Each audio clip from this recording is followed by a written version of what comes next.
So Frank in Canada has a question about evidence. So welcome, Frank. Thanks for waiting. Hey, Matt. Great to be on your show, and thank you for accepting my call. Sure. I'm a Byzantine Catholic who's followed your work for a few years. I've seen you live in Toronto, which was a real fun experience. Oh, the one with Peterson? Yeah, the one with Peterson, yeah. A good friend of mine gave me tickets to the front row. That was pretty awesome. Sweet. I thought you did very well. Thank you. For sure. Recently, you had what I would consider to be a productive debate with Trent Horn concerning the resurrection, and I wanted to address some of your critiques of the evidence that Trent provided. I'd like to explore how some of your standards of evidence and your associated critique of the historical method make it practically impossible to create a reasonable case for the resurrection under the best of hypothetical circumstances. Obviously, you could tell I'm reading off here. If you don't mind, I'd like to maybe continue just a little bit. It's not much longer to go.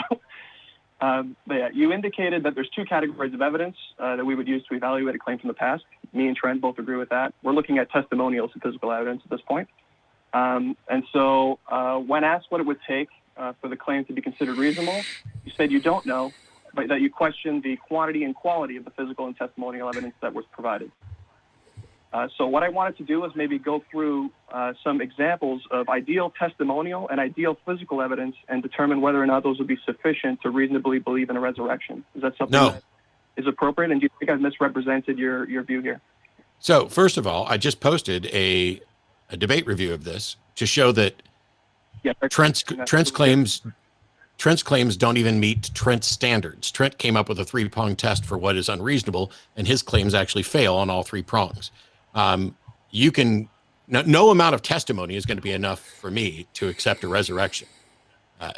You would need physical evidence for that. So now the thing is, when you say when you say that my standards would make it practically impossible to prove a resurrection, my response to that is tough shit. It's not the fault of the standard that the claim can't live up to it.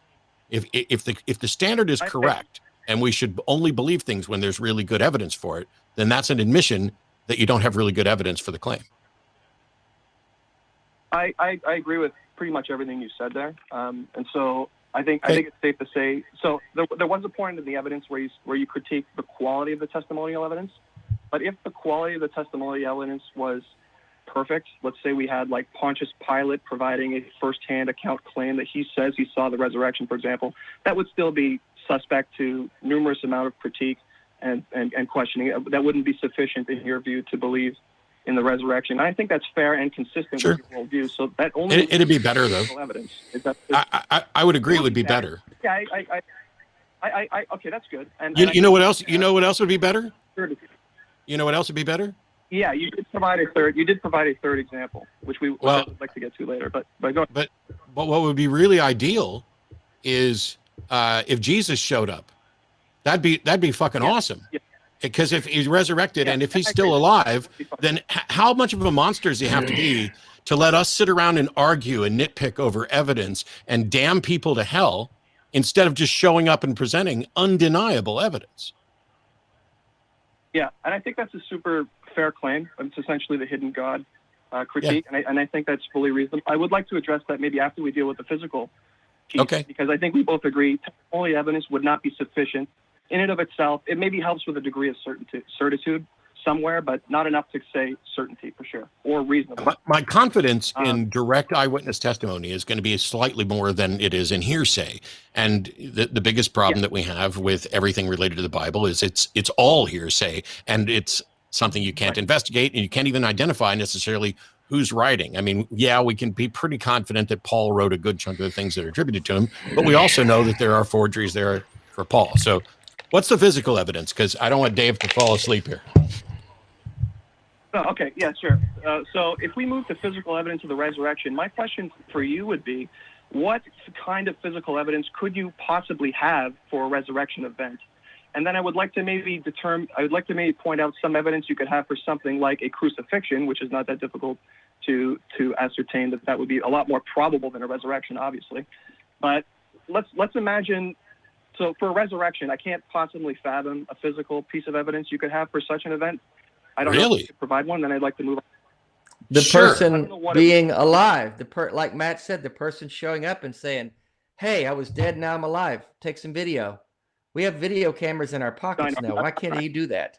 Not the least of which is that providing good independently verified medical evidence before and during the period of dead and after would be physical evidence that's leaps and bounds beyond anything we've got.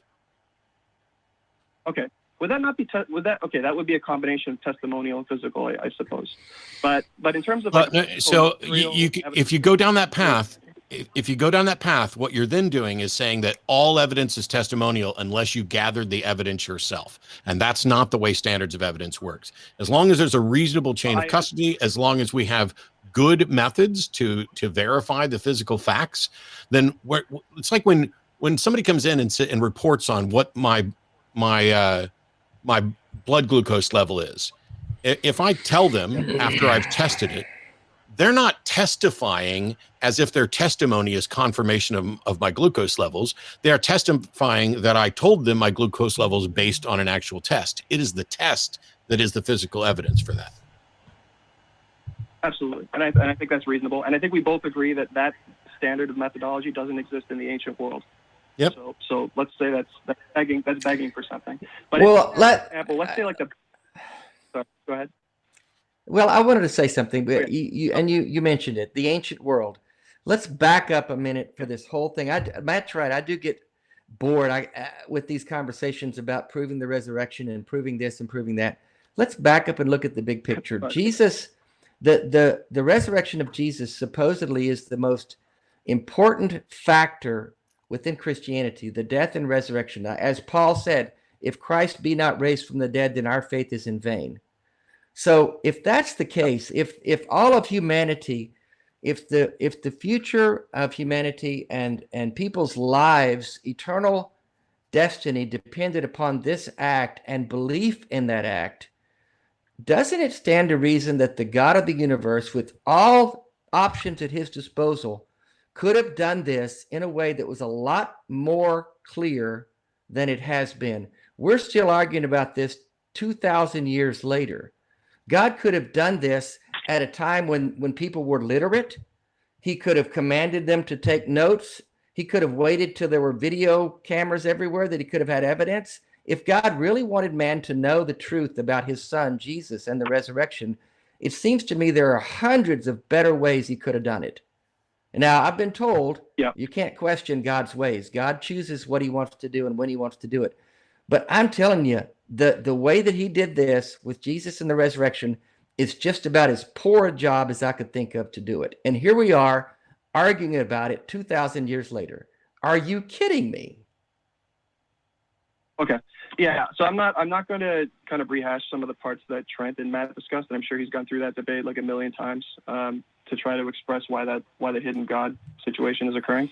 But I do want to, if you don't mind, I would want to continue on with the questioning concerning the methodology and where we would get with it. Okay. We can go a little further. But my first question is, what physical evidence do you have for the resurrection? Because I'm not aware of any. I have none, and like I mentioned, I can't foresee there being any. My critique is you shouldn't ask for it if theoretically it would be an impossibility to provide it. No, sir, that's ridiculous. That's what Matt said. Just because I don't have a time machine doesn't mean that I can't have good standards of evidence related to the past. You don't have to have perfect. All I'm saying is better, but at a minimum, you are. Yeah. Go ahead. Sorry, I know you want better, and we can't get to a degree of certainty. But if I could just provide more testimony, which is what no. The truth is not impacted in any way by the number of people who believe it. The plural of anecdote is not data. You can line up as many testimonies as you want, and it doesn't increase the plausibility of the claim. Then why, if you agree, why after admitting you don't have physical evidence, why would you complain that asking for physical evidence is a problem? It's not my problem. It's fucking God's problem to plant us in a universe where we use our brains. And if we want to have the best understanding of the universe, we set up methodologies that keep us from being fooled and conned as best we can. We'll never be perfect. And the God of the universe has utterly failed to provide sufficient evidence for the single most important event in history, and you're somehow suggesting that it's my fault for having a standard of evidence is just too damn difficult for God. No, I'm just saying that we shouldn't, like, if you know that the evidence is not there, like, theoretically the evidence wouldn't be there for a physical proof of the resurrection. It's just, I don't know why we would ask for it, right? If it's like theoretically impossible. I'm asking for it because there are people who think there is physical evidence. Not everybody's as reasonable as you. I ask for it to get the admission, because when you admit that you don't have physical evidence for something, that means that you, like Trent, are willing to accept that a resurrection occurred based on testimony, and I'm not. Right. Yeah, and that's fair, and that's where the debate had ended, and I think that's absolutely fair. I do want to. So the hidden God thing you had mentioned, if God maybe put you in a time portal, you could go back, witness the resurrection, and then come back, and then that would be potentially an option for some form of evidentiary demonstration of this particular event. But I think it's fair to say, or he could have done it now. He could have done it now. Doing it now is definitely the foolproof method. But so let's. Well, if it's that important, why the hell wouldn't he do it? If it's that, I mean, Frank, you didn't even address what I said. If it's that important, why wouldn't God come down and settle this right now? People's lives depend on it. Destinies, eternal destinies depend on this. Why wouldn't God settle this? I think. Yeah, there's a number of commentaries on this specific point concerning our ability to freely. Yeah, are any of them particularly good? Do any of them make the resurrection suddenly reasonable to believe? Not given the criteria you provided, no. Yeah, not given the criteria that Trent provided. Trent provided a 3-pronged test, and his own claim fails all 3 prongs. I guess my only concern was that during the debate, it appeared that you were indicating that if there was sufficient testimony and sufficient physical evidence, that it may be possible. But the testimony is not sufficient, and the physical evidence is such that it will require a medical document review for which a process did not exist. So ultimately, what would be required would be a God of the gaps type event where something unexplainable by science occurs today, and that everybody witnesses it unanimously.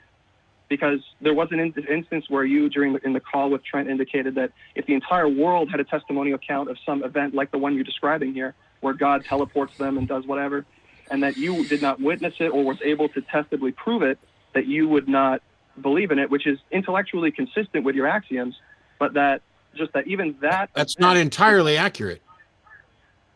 So I'm still hearing myself a bit. I don't know if it's on your end or not, Frank, but my position is that I don't know whether or not I would believe it. If everybody on the planet had an experience and relayed reliably all the same information to me, I would not have sufficient reason to believe their claim, but I would have sufficient reason to believe that they were all conveying something that they truly experienced.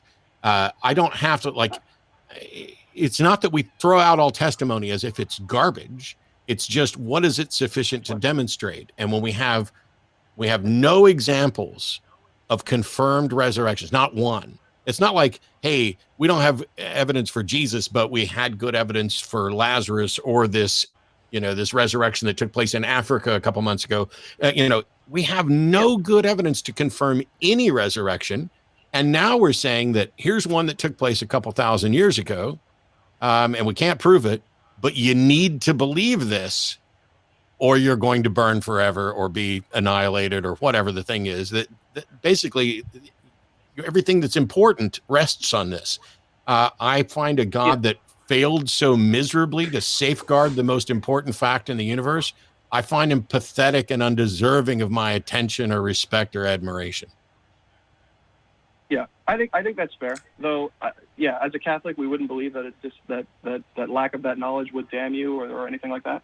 But so I guess we've come to the terminus of the call. I just wanted to confirm whether or not what you felt on about testimonial evidence, what type of physical evidence would be necessary, and then just about some specific apparition that Jesus would take place in the modern day. I just want to leave you with maybe a logical syllogism that I came up with, dude, from your college friend. You said that science is knowledge. Then you said history is not science. Therefore, a conclusion of the prior premises is that history has no knowledge. Yes. And I think that's, your discounting of testimony is reasonable given your presuppositions. It's just something that, as someone who studies history, it's something that I would disagree with you on, and that's why the testimony is higher, has a higher weight for me than you do, and I think that's fine. It's just a disagreement of how we weigh the evidence. But I do appreciate your call. I think it was very respectful, and hope that you continue to have conversations with Catholic callers. I will, and I'll probably be having one with Trent at some point. And also, I got a nice thing. I'm going to let you go, Frank, but I'll talk about this real quick. But thank you for the call. Sounds good. Yeah, cheers. So somebody else who saw the show or saw that debate, I'm going to make sure I don't show their name, but they sent me a nice card. I posted a video on my Atheist Debates project about this, but the card includes not only a picture of the Virgin Mary and everything, but a whole bunch of I feel like I won the Catholic Pokemon, collect them all Saints cards. I mean, there's probably 30, 40 of them in here. I talked a little bit about this in a recent video called Skeptical of Catholicism. So I appreciate the calls and everybody, but yeah, I mean, if you're going to admit, hey, so you got all the saints, you got all the saints now. You got a deck of saints cards. Is that who knows how many there are? But you can do magic tricks with those. You need to make some. Oh, I am Catholic saints magic tricks. Yeah, just as soon as I sit down with those, I'm doing it. The thing about that call, the evidence. First of all, I wish Christians would just get honest and admit there's no evidence and just say you got to take it on faith. He did. Yeah, that's it. You got to take it on faith. Well, he's taking it on testimony. But the testimony, it's like we kept saying, it's the most pivotal event in human history according to Christology. And it's not like we're trying to get testimony on what Matt Dillahunty had for dinner. That's a different matter. We can argue about, well, the testimony's not enough, but we're going to go with it that he had a hamburger.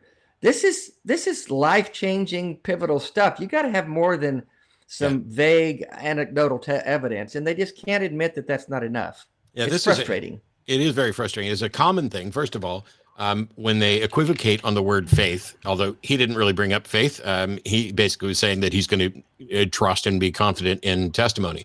And the thing is, I'm incredibly confident in testimony most of the time, as long as the testimony isn't in conflict with facts of reality.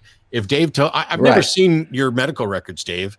Not once have I seen them or looked for them or asked you for them. I'm willing to take you at your word that you have ALS. Right. Because if it turns out I'm wrong, all it does is it means that Dave is untrustworthy. It doesn't show anything about me other than that I was compassionate to another person. If somebody says, I got a pet puppy, a new puppy last night, I'm not going to be like, I'm not going to believe it until you can't even show me pictures. You can download those all off the internet. I'm not going to believe it until you show me the puppy on my. No, that's not the way we do things. But when you talk about something, an event, a one-time event that happened long ago that we cannot even begin to investigate, and then you say that it happened, it's a miracle, and it's the most important thing that anybody could know or understand because it is the key to salvation. Well, now all of a sudden, I'm going to need a little bit more than just your say-so.